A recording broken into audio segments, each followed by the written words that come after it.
The stagecoach lurched to a stop in front of the general store in Los Alamos, New Mexico, and Genevieve Foster pressed one trembling hand against her swollen belly, knowing that the moment she stepped down from that coach, her entire life would change forever. It was March of 1878, and the mountain town sat nestled in the high desert country where ponderosa pines climbed the slopes and the air tasted thin and sharp.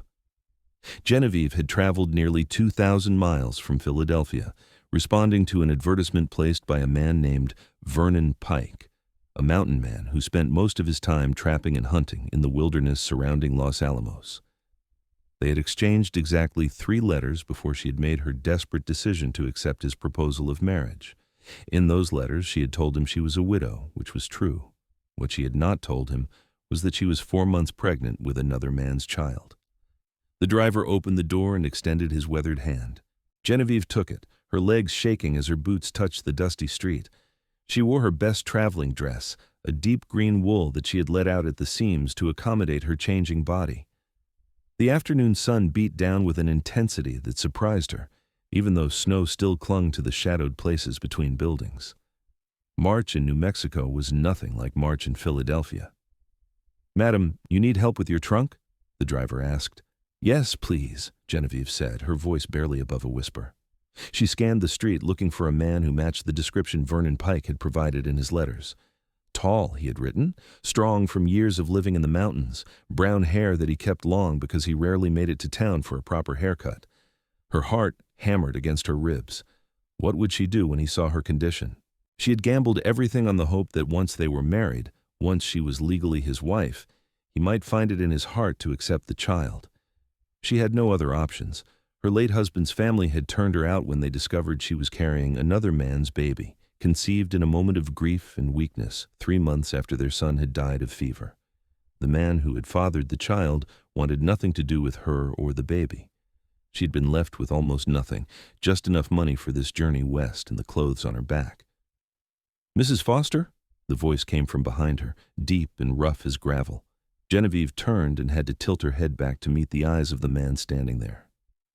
Vernon Pike was even taller than she had imagined, well over 6 feet, with shoulders so broad they blocked out the sun. His hair fell past his collar, dark brown shot through with threads of copper, and his face was weathered and tanned from years of mountain living. His arms, visible where he had rolled up the sleeves of his wool shirt, were corded with thick muscle that spoke of a life spent wielding axes and hauling traps through rough country. His hands looked large enough to span her entire waist. But it was his eyes that caught her attention. They were a startling shade of gray-blue, like storm clouds over the mountains, and they held an intelligence and kindness that his rough appearance might have otherwise hidden. Those eyes dropped now to her midsection, to the swell of her belly that no amount of careful dressing could fully conceal. Vernon Pike's expression did not change. He looked at her belly for a long moment, then back up to her face. "I'm guessing you have something to tell me," he said quietly. Genevieve's throat closed. Tears burned behind her eyes, but she refused to let them fall. She had cried enough in the past months to last a lifetime. "I am so sorry," she whispered. "I should have told you in my letters. I was afraid you would refuse to send for me if you knew. I have nowhere else to go, Mr. Pike. I understand if you want to put me back on that stagecoach, but I am begging you to please consider letting me stay.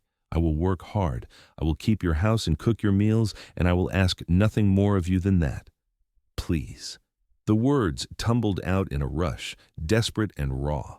She saw people on the street stopping to stare, saw the curtains twitching in the windows of the buildings around them. Los Alamos was a small town, maybe 300 people, and she was already the subject of gossip before she'd been here 5 minutes.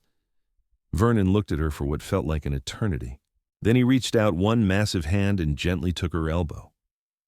"Come on," he said. "Let us go somewhere we can talk private." He grabbed her trunk with his other hand, lifting it as though it weighed nothing at all, and guided her down the street. Genevieve's legs felt weak, but she forced herself to keep walking. He led her to a small restaurant at the edge of town, a place called Maria's that smelled of roasting chilies and fresh bread. Inside, he found a table in the back corner and pulled out a chair for her. "Sit," he said, not unkindly. "I will get you some food. You look like you have not eaten proper in days." Before she could protest, he was gone, striding to the counter where a round-faced Mexican woman stood watching them with curious eyes. Genevieve sank into the chair, her whole body trembling now that the initial confrontation was over. She pressed her hands flat on the table, trying to steady herself. Through the window, she could see the mountains rising in the distance, their peaks still white with snow. They looked impossibly high and wild, like something from a dream. Vernon returned with 2 plates piled high with food, beef and beans and rice, with warm tortillas wrapped in cloth. He set one plate in front of her and took the seat across the table, his large frame making the chair look small. "Eat," he said again. "Then we will talk." Genevieve realized she was ravenous. She had been too nervous to eat much during the journey, and the baby seemed to demand constant nourishment. She picked up a tortilla and took a bite, and the flavors exploded on her tongue, nothing like the bland food she had grown up eating in Philadelphia. Vernon watched her eat for a moment, then started on his own meal. They ate in silence for several minutes.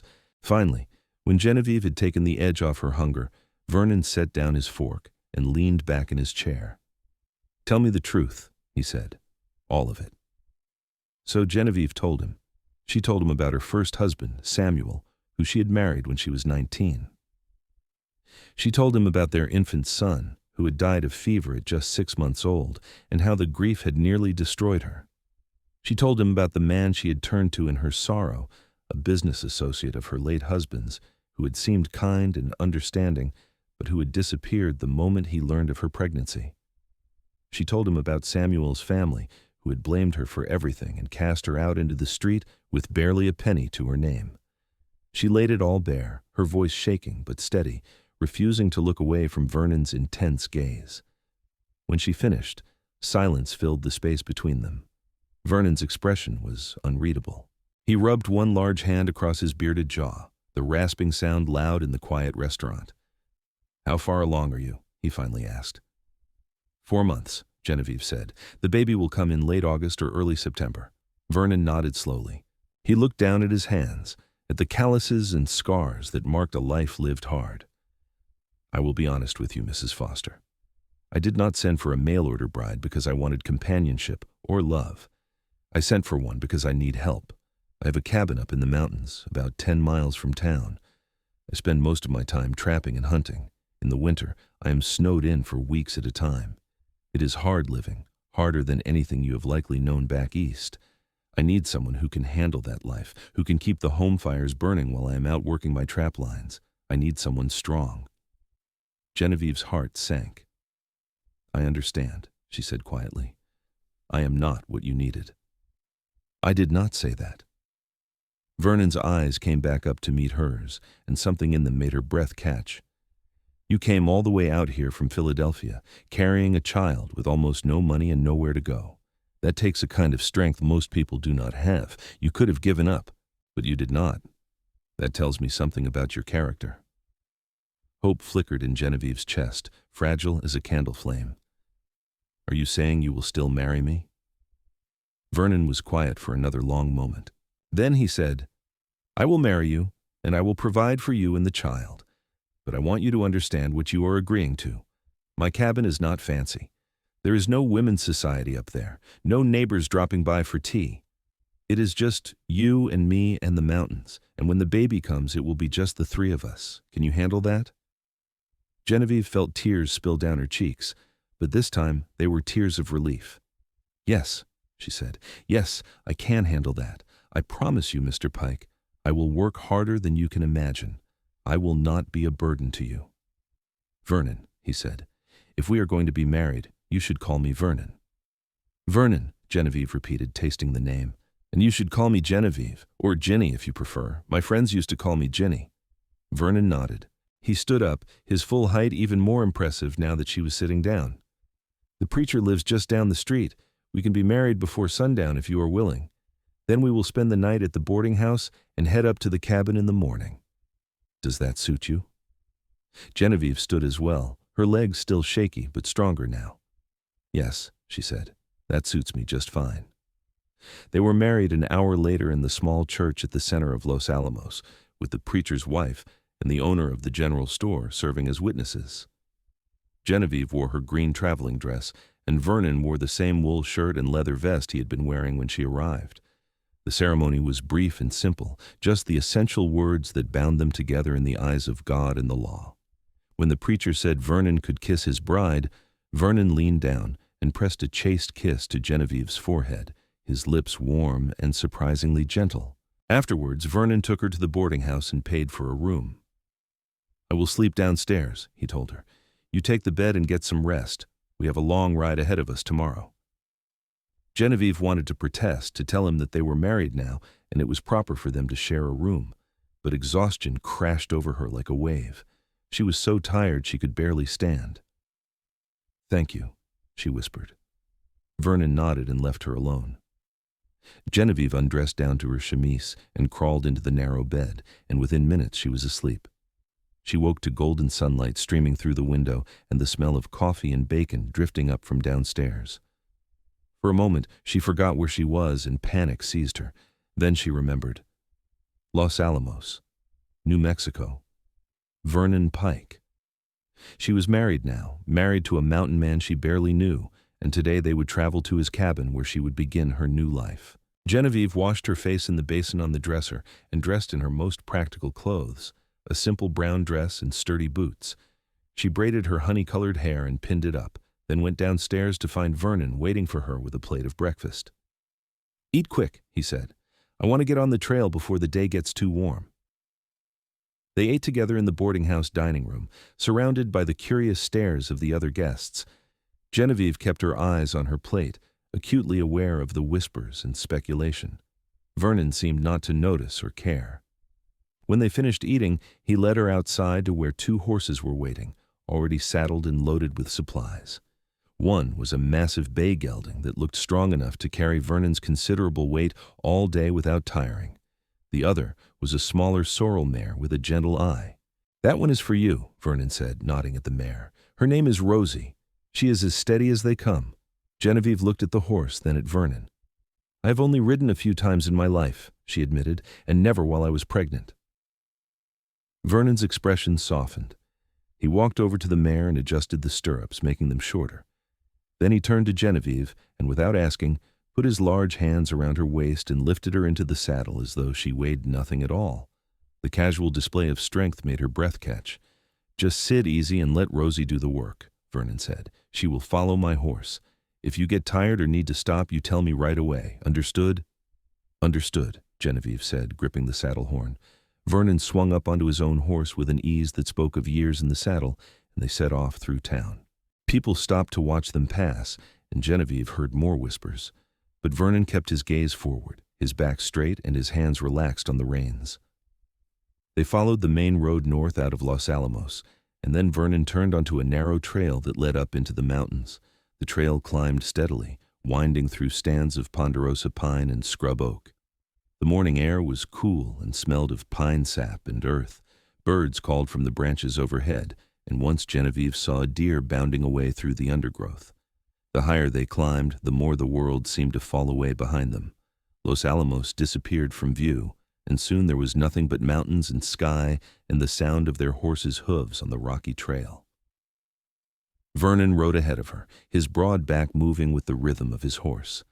He sat the saddle like he had been born to it, completely at ease in the wilderness. Every so often he would turn and check on Genevieve, making sure she was keeping up, but he did not push the pace.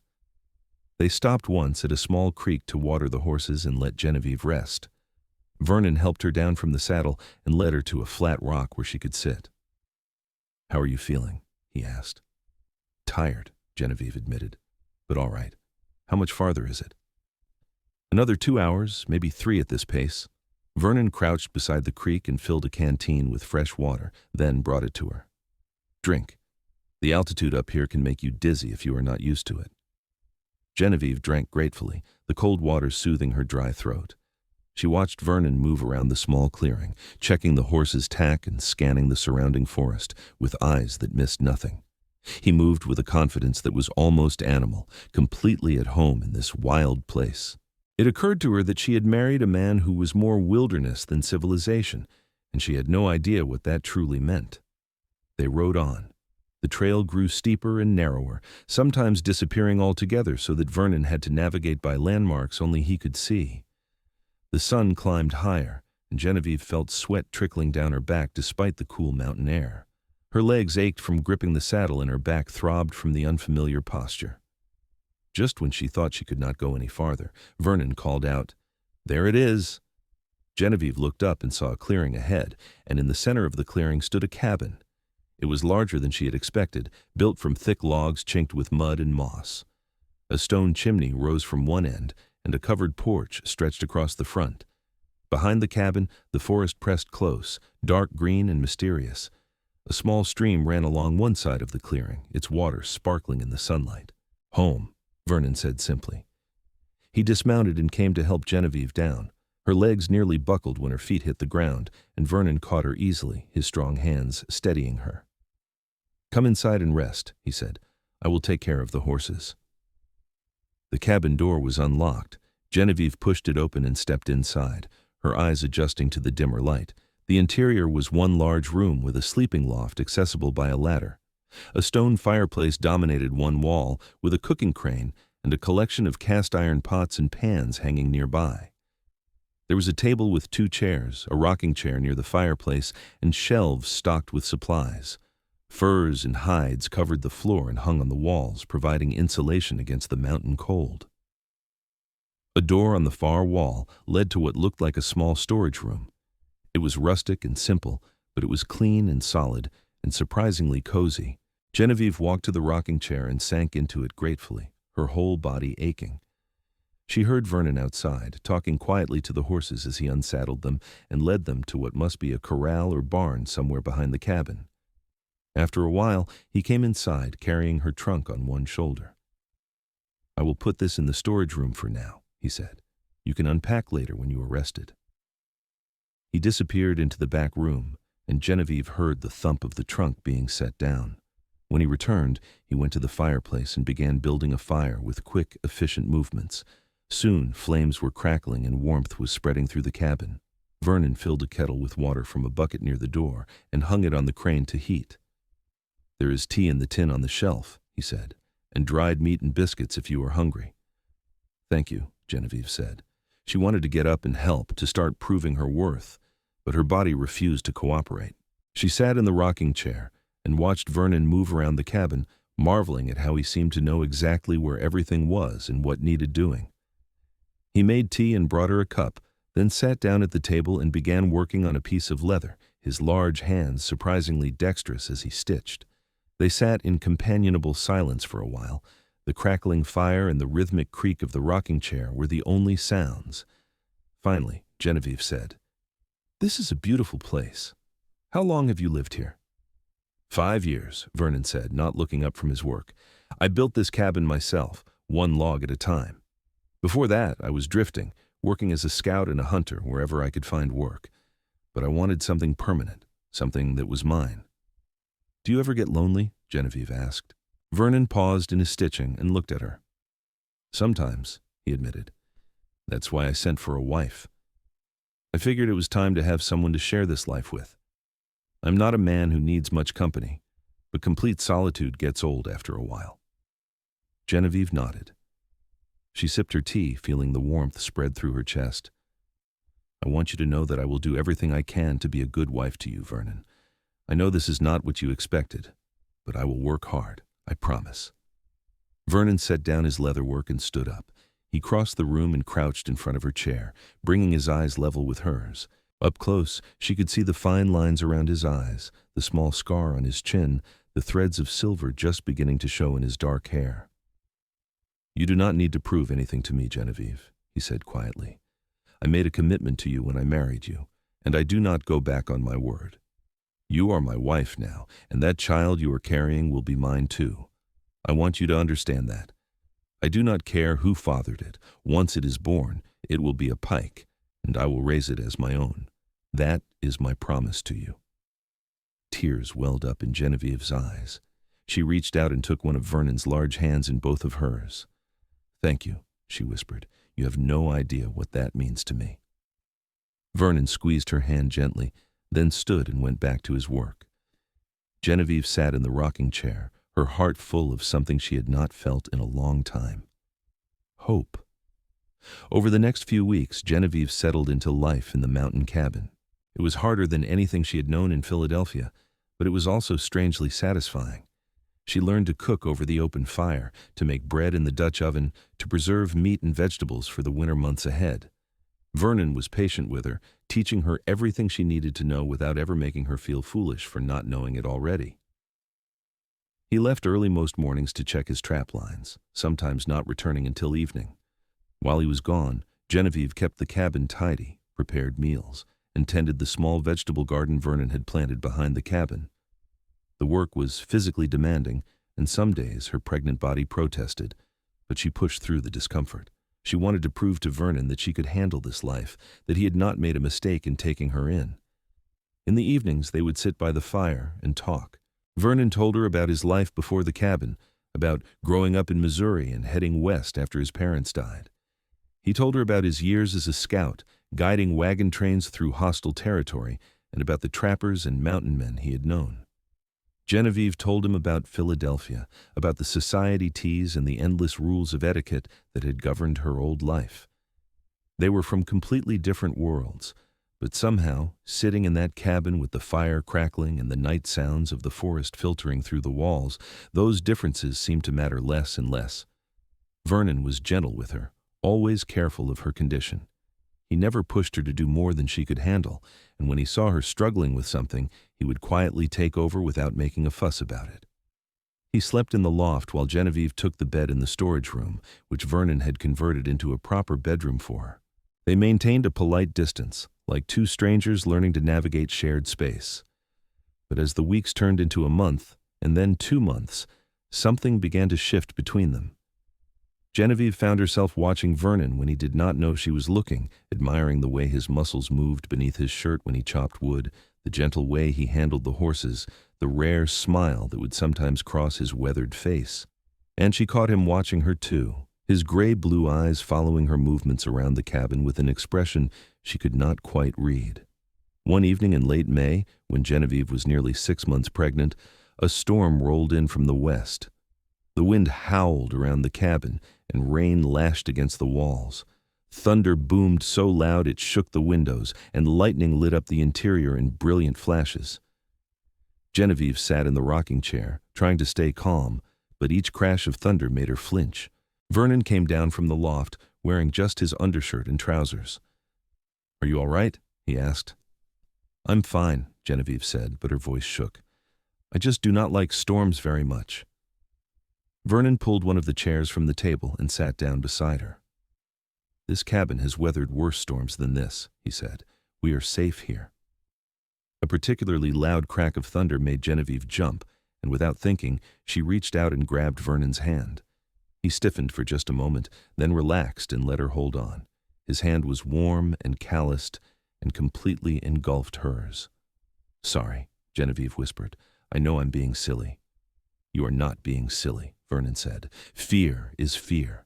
It does not matter if it is rational or not." They sat there together, hands linked as the storm raged outside. Gradually, Genevieve's fear subsided, replaced by an acute awareness of Vernon's presence beside her. She could feel the warmth radiating from his body, could smell the scent of pine and leather and wood smoke that always clung to him. Her heart began to beat faster, but this time it was not from fear. When the storm finally passed and the thunder faded to distant rumbles, Vernon stood to go back to the loft, but Genevieve held onto his hand, stopping him. "Vernon," she said quietly, "will you stay? Just for tonight. I do not want to be alone." Vernon looked down at her, and in the dim firelight, his expression was tender. "Are you sure?" he asked. "I am sure." So Vernon dragged the rocking chair over to the side of her bed and sat there through the night, keeping watch while Genevieve slept. When she woke in the morning, he was still there, his chin resting on his chest and his breathing deep and even. Genevieve watched him sleep, this mountain man who had taken her in and asked nothing in return, and she felt something warm and fierce unfold in her chest. It was more than gratitude, more than friendship. It was the beginning of something deeper. Summer came to the mountains in a riot of wildflowers and warm sunshine. Genevieve's belly grew larger, and the baby began to move inside her, little flutters at first and then stronger kicks that made her gasp. Vernon was fascinated by the baby's movements. One evening, Genevieve took his hand and placed it on her belly just as the baby kicked. Vernon's eyes widened, and a smile spread across his face, transforming his normally serious expression. "That is incredible," he said softly. "I can feel it." "She is a strong one," Genevieve said. She? Vernon raised an eyebrow. "You think it is a girl?" "I do not know why, but yes, I think it is a girl." Vernon kept his hand on her belly, feeling the baby move. "What will you name her?" "I was thinking maybe Clara," Genevieve said. "After my mother. But I wanted to ask you first. You will be her father in every way that matters. You should have a say in her name." Vernon's eyes met hers, and the emotion in them took her breath away. "Clara is a fine name," he said hoarsely. "A real fine name." They were sitting on the porch, watching the sun set over the mountains, and the air between them suddenly felt charged with possibility. Genevieve leaned into Vernon's side, and after a moment's hesitation, he wrapped his arm around her shoulders. They stayed like that until the stars came out, not speaking, just being together. That night, Genevieve lay in her bed and admitted to herself what she had been trying to deny for weeks. She was falling in love with Vernon Pike. It was not the passionate, overwhelming love she had felt for her first husband when she was young and naive. This was something different, something deeper and more grounded. It was love built on respect and trust and shared hardship. It was love that had grown slowly, like a tree taking root in rocky soil. But she did not know if Vernon felt the same way. He was kind to her, protective, gentle, but he had never tried to kiss her or touch her beyond what was necessary. She did not know if that was because he did not want her in that way, or because he was being respectful of her condition and their unusual circumstances. In late July, Vernon announced that he needed to go to Los Alamos for supplies. "I will be gone 2 days," he told Genevieve. "Will you be all right here alone?" "I will be fine," Genevieve said, though the thought of being alone in the cabin made her nervous. "But Vernon, I want to come with you. I have been here for 4 months, and I have not left this mountain once. I'm going stir crazy." Vernon frowned. "You are 7 months pregnant, Genevieve. The ride is rough." "I can handle it," Genevieve insisted. "Please, Vernon, I need to see other people, even if it is just for a day, and I want to buy some things for the baby, please." Vernon studied her for a long moment, then sighed. "All right, but we take it slow, and if you get tired, we stop. Agreed?" "Agreed." They set out early the next morning, with Genevieve riding Rosie and Vernon on his bay gelding. Vernon kept the pace easy, stopping frequently to let Genevieve rest. By the time they reached Los Alamos, it was late afternoon, and Genevieve was exhausted but triumphant. She had made the journey without complaint. Los Alamos had not changed much in the 4 months since Genevieve had arrived. The same false-fronted buildings lined the dusty main street, and the same curious faces turned to watch as Vernon and Genevieve rode into town. They stopped at the general store, and Vernon helped Genevieve down from her horse. Inside, the store was dim and crowded with goods. The proprietor, a thin man named Mr. Hendricks, greeted them with a knowing smile. "Mrs. Pike," he said, "good to see you again. How are you settling in up at the cabin?" "Very well, thank you," Genevieve said, ignoring the way his eyes dropped to her belly. She moved through the store, selecting the items they needed: flour, sugar, coffee, lamp oil. And then she found the small section of baby items, just a few hand-knitted blankets and some tiny gowns. She ran her fingers over a soft yellow blanket, her heart squeezing. Vernon appeared at her elbow. "Get whatever you need," he said quietly. "Money is not a problem." Genevieve looked up at him, surprised.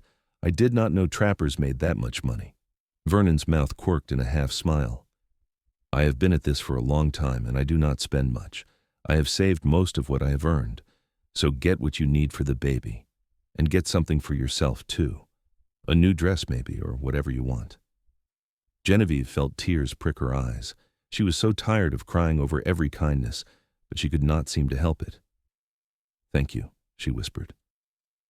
They left the store, loaded down with supplies, and checked into the boarding house for the night. Vernon, as always, took a separate room, but this time Genevieve was too tired to suggest anything different. She fell asleep the moment her head hit the pillow. She woke in the middle of the night to cramping in her belly. At first, she thought it was just the baby shifting position, but the pain grew sharper and more insistent. She sat up, alarmed, and felt wetness between her legs. When she lit the lamp with trembling hands, she saw blood on the sheets. Terror seized her. It was too early. The baby was not supposed to come for another 2 months.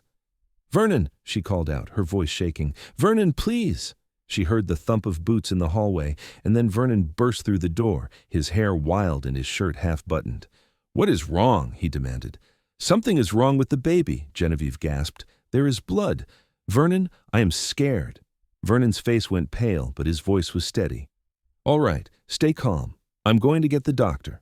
He was gone before she could respond, his boots thundering down the stairs. Genevieve lay back on the bed, her hands pressed to her belly, praying harder than she had ever prayed in her life. Please let the baby be all right. Please. It felt like hours before Vernon returned, though it could not have been more than 10 minutes. The doctor came with him, a gray-haired man named Dr. Morrison, who had kind eyes and gentle hands. He examined Genevieve while Vernon paced in the hallway, and when he was finished, he gave her a reassuring smile. "The baby is fine," he said. "You had what we call a threatened miscarriage, but it has stopped. The baby's heartbeat is strong. But you need to rest, Mrs. Pike. Complete rest for at least a week, maybe 2. No riding, no heavy work, just rest." "But we live 10 miles from town," Genevieve said, "up in the mountains." "Doctor." Morrison shook his head. "Then you will need to stay here in town until I am confident it is safe for you to travel. I am sorry, but that is my recommendation." Vernon came back into the room. "We will stay," he said immediately, "as long as it takes. The baby's safety is what matters." So they stayed at the boarding house in Los Alamos, and Vernon barely left Genevieve's side. He brought her meals and read to her from the newspapers and just sat with her, his presence solid and comforting. The cramping gradually subsided and the bleeding stopped, and after 10 days, Dr. Morrison declared it safe for them to return to the cabin. The journey back was slow and careful, with Vernon leading Rosie by the reins and Genevieve riding at a walk the entire way. By the time they reached the cabin, Genevieve was exhausted but relieved to be home. Yes, she realized, she thought of the cabin as home now. It was not Philadelphia with its grand houses and society balls. It was this rough log structure in the middle of the wilderness, but it was home because Vernon was there. Over the next few weeks, Vernon became even more protective. He barely let Genevieve do anything, insisting that she rest as much as possible. He took over all the household chores, cooking and cleaning and tending the garden. Genevieve protested at first, but Vernon was immovable. "The doctor said you need to rest," he said firmly, "so you are going to rest. I do not want anything to happen to you or the baby." "Vernon," Genevieve said softly, "why do you care so much? About the baby, I mean. It is not yours." Vernon stopped what he was doing and turned to face her. "I told you before, Genevieve. Once that baby is born, it will be mine. I do not go back on my word, but it is more than that." He crossed the room and knelt beside her chair, taking her hands in his. "I care because I care about you. I did not expect to when you first arrived, but I do. I care about you more than I have cared about anyone in a long, long time. And that baby is part of you, so how could I not care about it too?" Genevieve's heart was hammering in her chest. "Vernon, are you saying what I think you are saying?" Vernon's gray-blue eyes held hers. "I am saying that I have fallen in love with you. Genevieve Foster Pike. I know I am not the kind of man you probably imagined yourself with.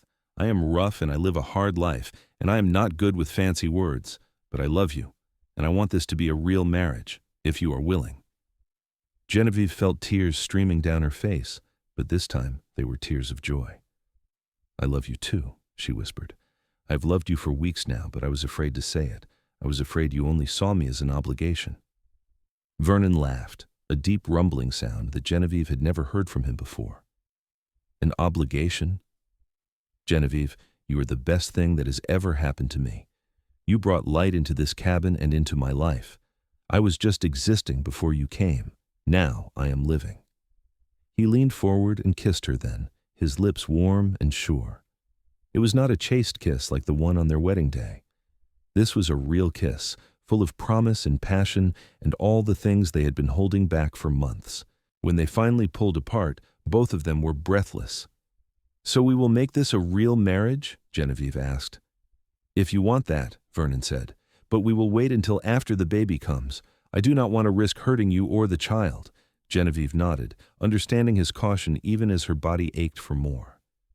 "After the baby comes," she agreed. "But Vernon, can we at least share a bed? I do not want to sleep alone anymore." Vernon smiled, that rare smile that transformed his whole face. "I would like that very much." That night, Vernon moved his things from the loft into Genevieve's room. They lay together in the narrow bed, Genevieve's back pressed against Vernon's chest and his arm draped carefully over her swollen belly. It was the first time Genevieve had felt truly safe since her first husband had died. She fell asleep listening to the steady beat of Vernon's heart. The baby came on a warm September evening, just as the aspens on the mountainside were beginning to turn gold. Genevieve's labor started in the morning with mild contractions that gradually grew stronger throughout the day. Vernon rode to Los Alamos as fast as he could and brought back Dr. Morrison and a midwife named Mrs. Garcia, who had delivered half the babies in town. The labor was long and difficult. Genevieve had not realized how much harder it would be to give birth in a mountain cabin with only firelight and lamplight to see by, with no real medical equipment beyond what the doctor carried in his bag. She gripped Vernon's hand so hard she thought she might break his fingers, but he never flinched, never left her side, talking to her in that low, steady voice, telling her she was strong, that she could do this. Finally, in the early hours of the morning, the baby came into the world with a lusty cry that echoed through the cabin. "It is a girl," Mrs. Garcia announced, placing the squalling infant on Genevieve's chest. "A healthy baby girl." Genevieve looked down at her daughter through tears of exhaustion and joy. The baby had a shock of dark hair, and her little face was red and angry. She was perfect. "Clara," Genevieve whispered. "Her name is Clara." Vernon leaned over and touched one finger to Clara's tiny hand. Immediately, the baby's fingers wrapped around his, holding tight. Vernon's face went soft with wonder. "Hello, Clara," he said quietly. "I am your papa. I'm going to take care of you and your mama for the rest of my life. That is my promise to you." Genevieve looked up at Vernon, at this mountain man who had become her husband and now the father of her child, and she felt her heart overflow with love. "Thank you," she said, "for everything, for giving us a home, for loving us." Vernon bent and kissed her forehead. "Thank you for trusting me," he said, "for coming all the way out here on faith. You and Clara are my family now. That is all I have ever really wanted." Dr. Morrison and Mrs. Garcia stayed through the next day to make sure both Genevieve and Clara were doing well, then returned to Los Alamos. Vernon saw them off with payment and gratitude, then came back inside to where Genevieve was nursing Clara in the rocking chair. "How are you feeling?" he asked. "Tired, sore, happy," Genevieve said. She looked down at Clara's little face, watching her nurse with single-minded determination. "I cannot believe she is finally here." Vernon pulled up a chair and sat beside them. "She is beautiful," he said. "She looks like you." "You think so?" "Absolutely. She has your nose and your chin, and I bet when she opens her eyes properly, they will be the same color as yours." They sat together in comfortable silence, watching Clara nurse and then drift off to sleep. Vernon took the baby carefully when Genevieve's arms grew tired, cradling her against his broad chest with surprising gentleness for such a large man. He walked around the cabin, humming softly, while Genevieve dozed in the chair. The next few weeks were a blur of sleepless nights and round-the-clock feedings. Vernon helped with everything, changing diapers and walking with Clara when she cried, and cooking all the meals so Genevieve could focus on recovering from the birth. He was a natural with the baby, patient and calm, even when Clara was fussy and screaming at 2 in the morning. "Where did you learn how to do all this?" Genevieve asked one night, as Vernon expertly swaddled Clara in one of the soft blankets they had bought in Los Alamos.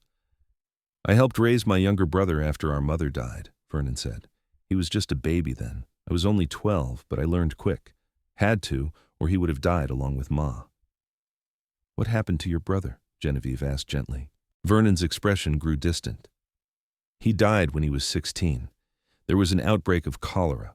I was out on a hunting trip, and by the time I got back, he was already gone. That was when I decided to head west. There was nothing left for me in Missouri. Genevieve reached out and touched Vernon's arm. I'm sorry. It must have been terrible. Vernon nodded. It was a long time ago, he said, but I think that is part of why Clara feels so important to me.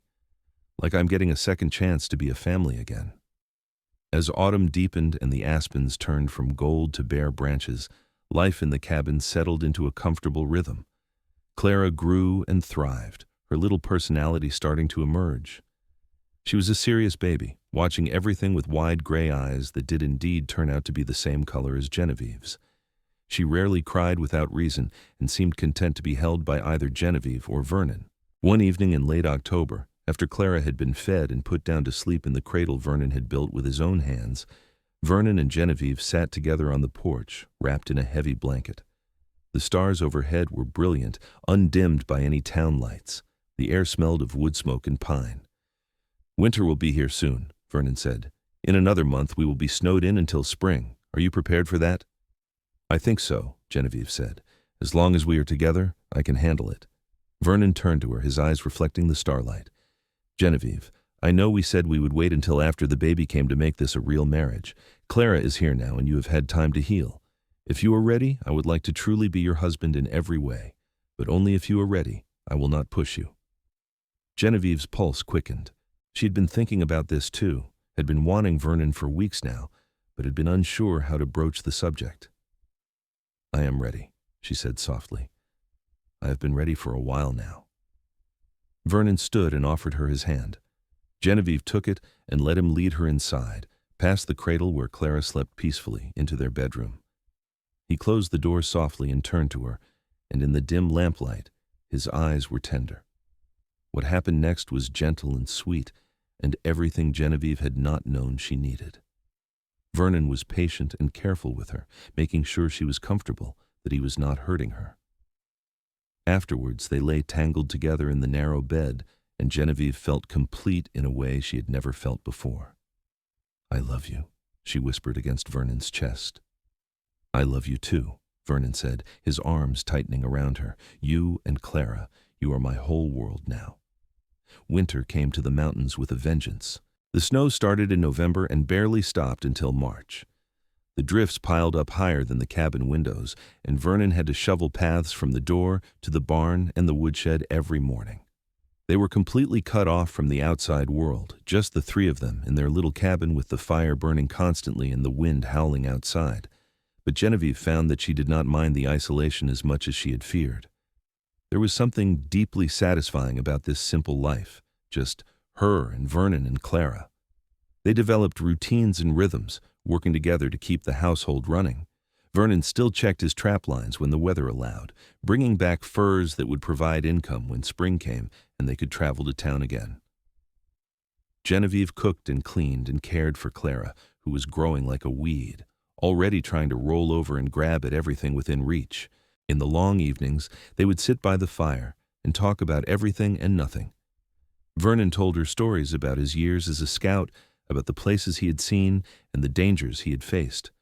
Genevieve told him about her childhood in Philadelphia, about the balls and parties that had seemed so important then but felt silly and frivolous now. They played cards and read books aloud to each other and made plans for the future. I was thinking, Vernon said one night in February as they lay in bed with Clara sleeping between them.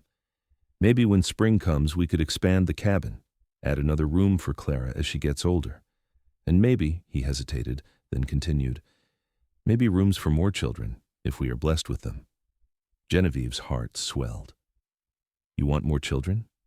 I do, Vernon said. If you do. I know you have been through a lot, and I do not want to pressure you. But I think Clara would like a brother or sister eventually, and I would like to have a big family.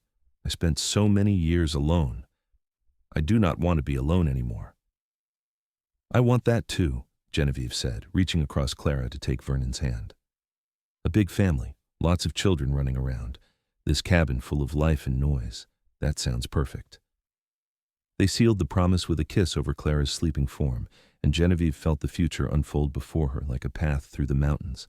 Uncertain, but full of possibility.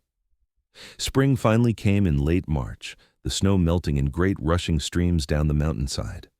The world turned green almost overnight, wildflowers blooming in meadows that had been buried under snow just weeks before. Vernon made his first trip to Los Alamos in months, taking his winter's haul of furs to sell and bringing back supplies and news from town.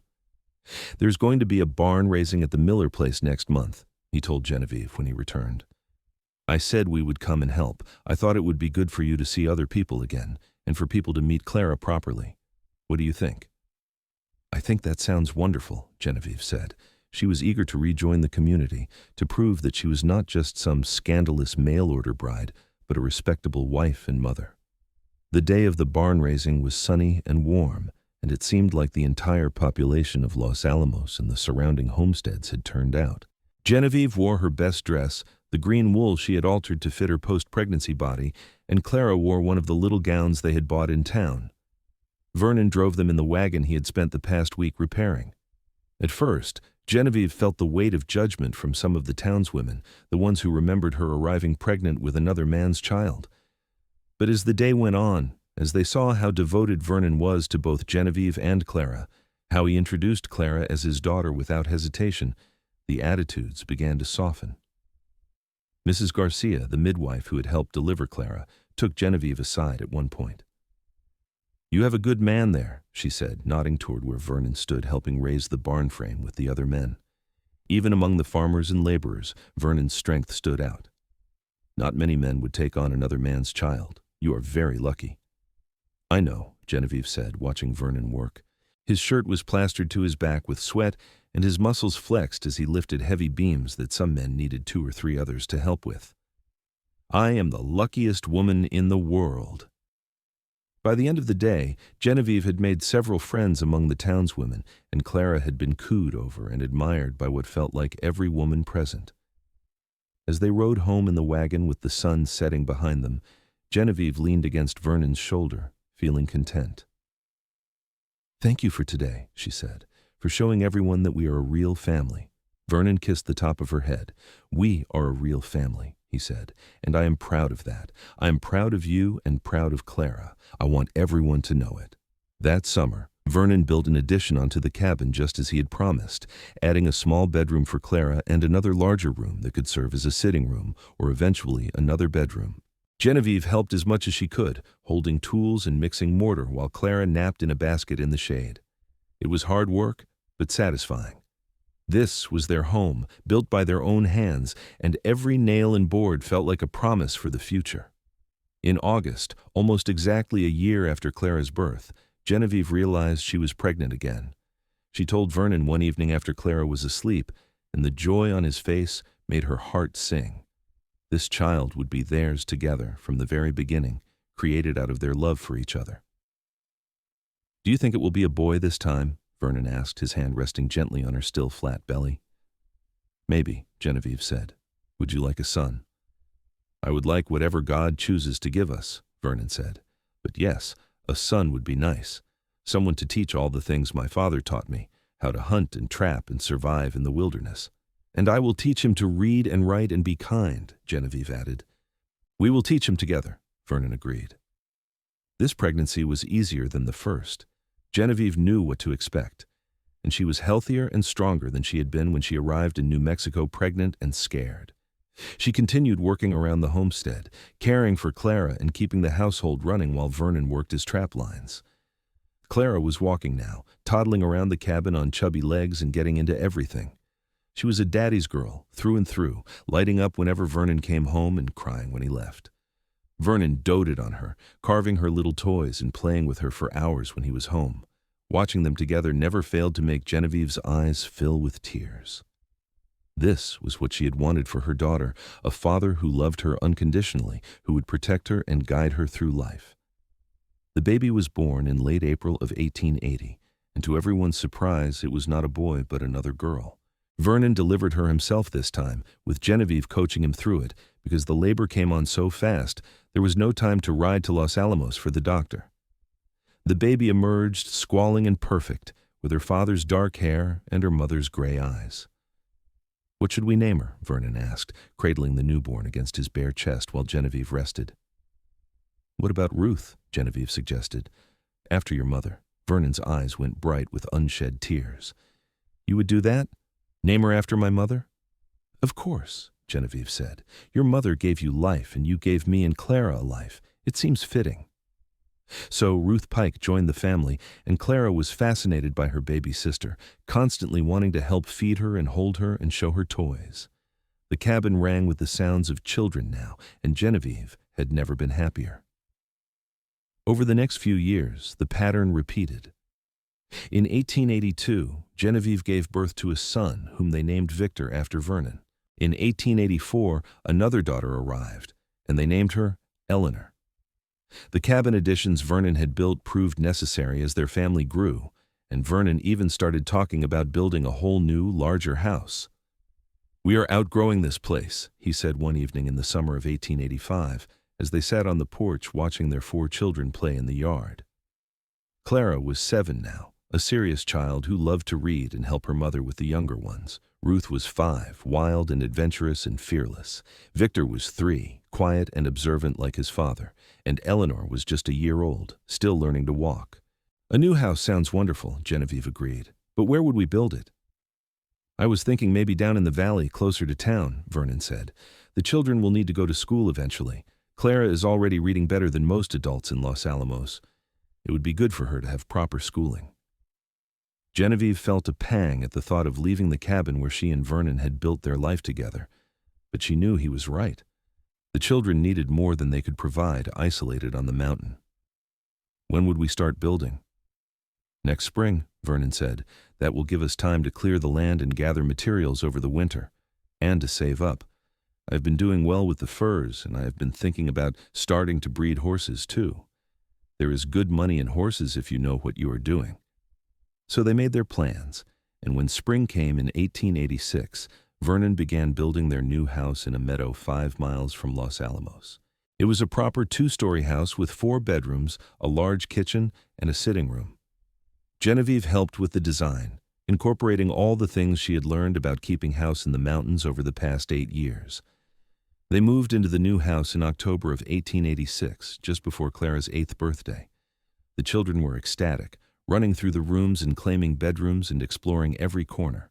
That night, as Genevieve and Vernon lay in their new bedroom in their new house, Genevieve said, "Do you ever regret it?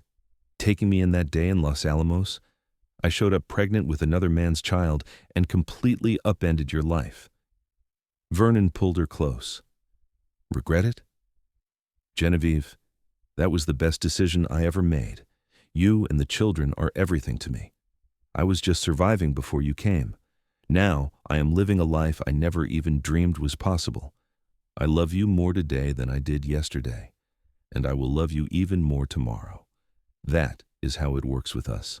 Genevieve kissed him deeply. "I love you too. You saved me, Vernon.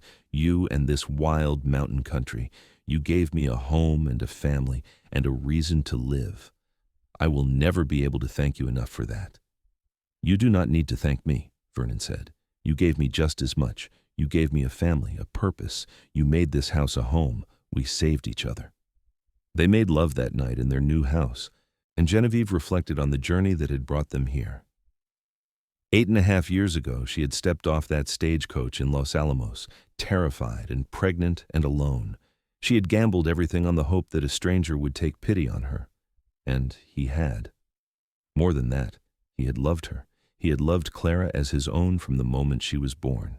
He had built a life with Genevieve, a family, a future. The children thrived in their new home. Clara started school in Los Alamos and quickly became the teacher's star pupil.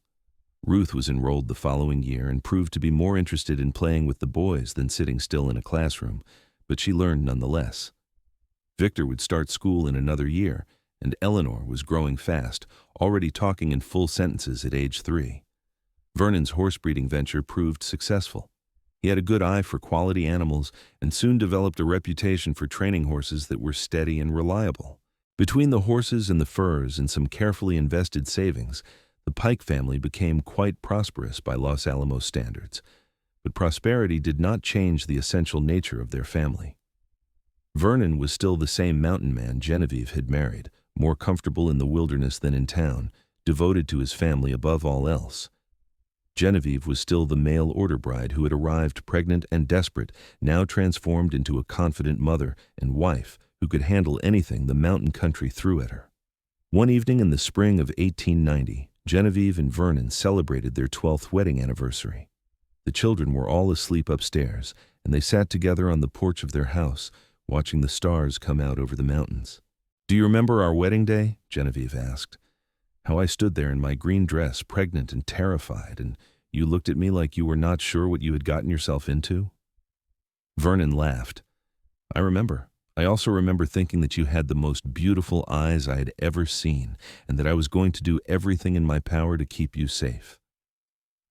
"You did keep me safe," Genevieve said. "You have kept all of us safe. You have given us a life I never could have imagined back in Philadelphia." "Philadelphia seems like a different world now," Vernon mused. "It was a different world," Genevieve said, "and I do not miss it at all. This is where I belong. Here, with you, with our children in these mountains. This is home." Vernon took her hand and raised it to his lips. "I love you, Genevieve Foster Pike.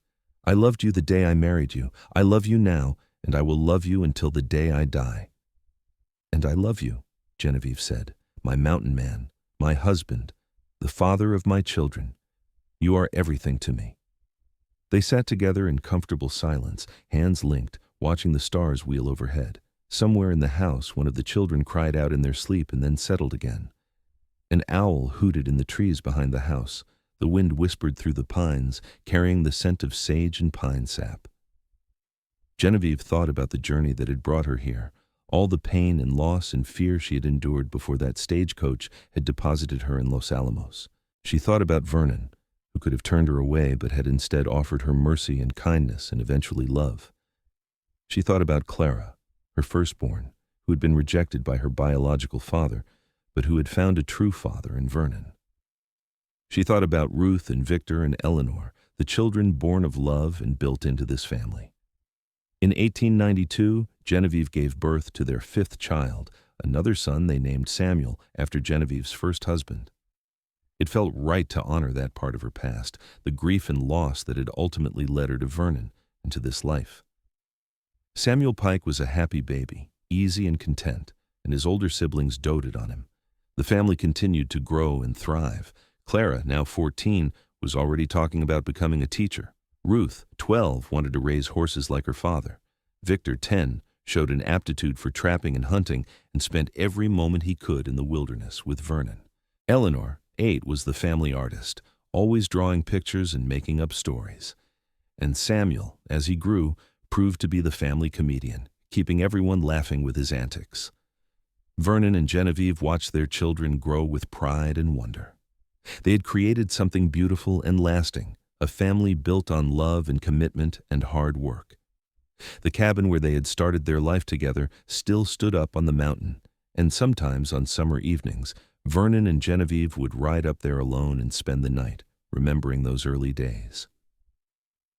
"This is where it all started," Genevieve said on one such evening, standing in the doorway of the old cabin. It was smaller than she remembered, though they had kept it in good repair over the years. "This is where we fell in love," Vernon agreed, coming up behind her and wrapping his arms around her waist. "Right here in this cabin. Remember that storm when you held my hand and asked me to stay with you?" "I remember," Genevieve said. "That was when I knew I was in love with you. I just did not have the courage to say it yet." "We have been brave together, haven't we?" Vernon said. "You were brave to come west alone and pregnant. I was brave to take a chance on a mail-order bride who arrived carrying another man's child. We were both brave to let ourselves fall in love." "The bravest thing I ever did was step off that stagecoach in Los Alamos," Genevieve said. "The second bravest was telling you the truth about the baby. I thought you would send me away. I thought I would end up alone and destitute. Instead, I found you." Vernon turned her in his arms and kissed her deeply. "You found home," he said. "And so did I. That is the real miracle of our story. Genevieve, we both found home in each other." They made love in the old cabin that night, in the very room where they had first come together as husband and wife all those years ago. And afterwards, as they lay in each other's arms with the sound of the wind in the pines outside, Genevieve felt the circle of their story complete. They had started here, two lonely souls finding each other against all odds. And now they had a family, a home, a life full of love and meaning. The years continued to pass. The children grew up and began to make their own lives. Clara became a teacher, just as she had dreamed, and married a kind young man who worked at the bank in Santa Fe. Ruth married a rancher and started raising horses, just like her father. Victor took over Vernon's trapping business and proved to be even more skilled than his father. Eleanor moved to Albuquerque to study art, and Samuel, the youngest, decided to become a lawyer, the first in the family to pursue higher education. Vernon and Genevieve became grandparents, and then grandparents many times over. Their house was always full of visiting children and grandchildren, especially during holidays. Vernon's hair went completely silver, but he remained strong and vital, still working with his horses even into his 60s. Genevieve's honey-colored hair also silvered, and lines appeared around her eyes and mouth, but Vernon told her every day that she was the most beautiful woman he had ever seen. On their 25th wedding anniversary in 1903, the whole family gathered at the house for a celebration. Clara came from Santa Fe with her husband and 3 children. Ruth came from her ranch with her husband and 4 children. Victor came down from the mountains with his wife and 2 children. Eleanor came from Albuquerque with her new husband, and Samuel came home from law school in Denver. The house overflowed with people and noise and laughter. Genevieve looked around at all these people, all this life that had sprung from that desperate gamble she had taken 25 years ago, and she felt overwhelmed with gratitude. That evening, after all the guests had gone to bed or headed home, Vernon and Genevieve sat together on their porch, just as they had so many times before. Vernon put his arm around her shoulders and pulled her close. 25 years, he said. Hard to believe it has been that long. The best 25 years of my life, Genevieve said. Though that first day, when I stepped off that stagecoach and you saw I was pregnant, I was sure it would be a disaster. Vernon chuckled. I was pretty surprised, he admitted. But even then, even in that first moment, I knew I was not going to turn you away. There was something about you, Genevieve, something that called to me. Maybe I already knew, even then, that you were going to change my life forever. We changed each other's lives, Genevieve said. You saved me, Vernon. I was broken and lost, and you put me back together. You loved me when I thought I was unlovable. You claimed Clara as your own and gave her a father's love. You have been the foundation of our family, strong and steady and true. I could not have asked for a better husband or a better father for my children. Our children, Vernon corrected gently. Every single one of them is ours, Genevieve. Clara just as much as Samuel. They are all our children, built on our love. Genevieve wiped tears from her eyes. Our children, she agreed, and look at what we built. Look at this family, Vernon. 5 children, 14 grandchildren so far, and all of them healthy and happy and thriving. We did that, you and me together. Vernon kissed her temple. I love you, he said simply. More than life itself. You are my heart, Genevieve. You always have been, from the moment you stepped off that stagecoach looking scared and brave and beautiful. I knew then that you were going to be important to me. I just did not know how important. And I love you, Genevieve said. My mountain man, my husband, my love. Thank you for giving me a life worth living. Thank you for loving me and Clara and all our children. Thank you for being exactly who you are. They sat together watching the stars, just as they had on their wedding night 25 years ago, just as they had on countless nights since then. The mountains rose dark against the night sky, and the air smelled of sage and pine and home. Inside the house, their children and grandchildren slept peacefully. This was what they had built together, a legacy of love and family that would endure long after they were gone. Vernon and Genevieve lived many more years together in their house outside Los Alamos. They saw all their children married and settled into good lives. They welcomed more grandchildren and then great-grandchildren. They grew old together, their bodies slowing, but their love never diminishing. Vernon died in the winter of 1915, at the age of 72, peacefully in his sleep with Genevieve holding his hand. He had lived a good long life, longer than most mountain men ever did, and he had died knowing he was loved and surrounded by the family he had built. The whole town of Los Alamos turned out for his funeral, along with trappers and traders who had known him from his years in the mountains. Everyone who spoke remembered his strength, his integrity, his devotion to his family. Genevieve grieved deeply for the man who had been her husband for 37 years, but she also knew how blessed she had been to have him for so long.